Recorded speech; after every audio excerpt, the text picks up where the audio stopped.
नमस्कार किसान भाइयों, आप सभी का हमारे YouTube चैनल पर स्वागत है। आज की इस रिपोर्ट में हम सरसों के मौजूदा स्टॉक, तेल खल के ताजा भाव और आने वाले समय में बाजार की संभावित दिशा पर विस्तार से चर्चा करेंगे। वीडियो में आगे बढ़े उससे पहले किसान साथियों, एक बार वीडियो को लाइक जरूर करें। चैनल पर पहली बार आए तो चैनल को सब्सक्राइब भी जरूर कर लें, ताकि आने वाले मंडी भाव के अलावा तेजी मंदी रिपोर्ट की संपूर्ण जानकारी समय समय पर मिलती रहे। चलिए जानते हैं सरसों की वर्तमान स्थिति एवं आगामी दिनों में भाव क्या रह सकते हैं। सबसे पहले बात करते हैं सरसों स्टॉक की वर्तमान स्थिति की। तो किसान साथियों, दिसंबर महीने के दौरान देश भर में लगभग 4 लाख टन सरसों की आवक दर्ज की गई है। इसी अवधि में करीब 7 लाख टन सरसों की क्रशिंग हुई, यानी अब तक कुल मिलाकर 102.3 लाख टन सरसों की क्रशिंग पूरी हो चुकी है। वहीं स्टॉक की बात करें तो सरकार के पास लगभग 3.5 लाख टन, किसानों के पास तकरीबन 9.5 लाख टन, प्रोसेसरों के पास लगभग 3 लाख टन सरसों उपलब्ध है। इस तरह जनवरी की शुरुआत में कुल स्टॉक लगभग 16 लाख टन रहने का अनुमान है, जो बीते साल की तुलना में तकरीबन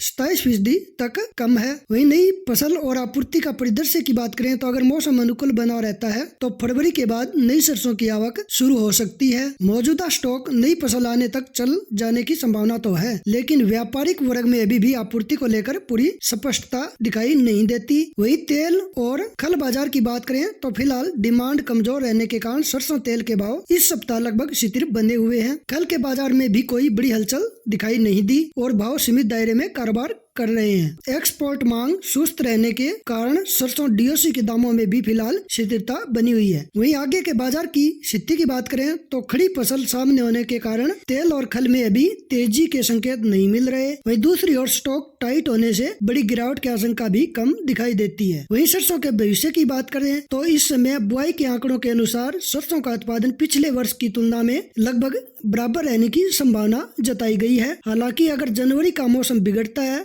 तो उत्पादन पर असर लाजमी होगा। आमतौर पर सरसों की मुख्य आवक मार्च से मई के बीच रहती है। फिलहाल बाजार का बॉटम और आगे का स्पष्ट ट्रेंड बताना आसान नहीं है। जनवरी के बाद फसल की स्थिति साफ होने पर ही बाजार की दिशा पर ठोस राय बन पाएगी। वही टेक्निकल नजरिए की बात करें तो जयपुर सरसों इस समय 7025 के स्तर पर सपोर्ट बनाए हुए हैं। अगर ये स्तर टूटता है तो भाव में 6775 से 6850 तक की गिरावट देखने को मिल सकती है। अंत में यही कहा जा सकता है कि आने वाले सीजन में सरसों में मजबूती बनी रह सकती है। नजदीकी समय में टाइट सप्लाई के चलते बड़ी गिरावट की संभावना कम है, लेकिन जैसे जैसे नई फसल की आवक बढ़ेगी बाजार पर दबाव बन सकता है। तो किसान साथियों, अगर आपको यह जानकारी उपयोगी लगी तो वीडियो को लाइक करें, चैनल को सब्सक्राइब करो और ऐसे ही ताजा कृषि या बाजार अपडेट के लिए हमारे साथ जुड़े रहे। धन्यवाद।